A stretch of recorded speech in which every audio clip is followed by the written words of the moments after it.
காமராஜரையே சூழ்ச்சி செய்து கீழே தள்ளிவிட்டவர்கள் விஜய்க்கும் அப்படித்தான செய்வார்கள் என சாமானியர்கள் கேள்வி.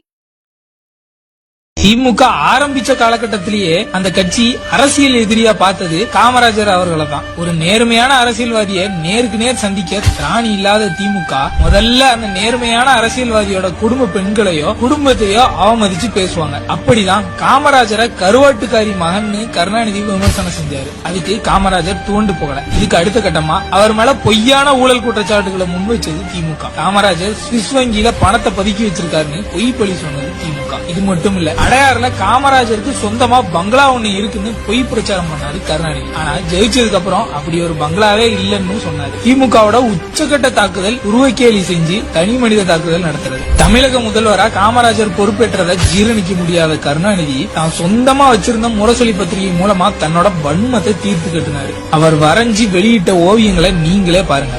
எருமை தோல்காரர், பனையேறி, அண்டங்காக்க, இப்படியெல்லாம் பெருந்தலைவர் காமராஜரை தொடர்ந்து அவமதிச்சது திமுக தான்.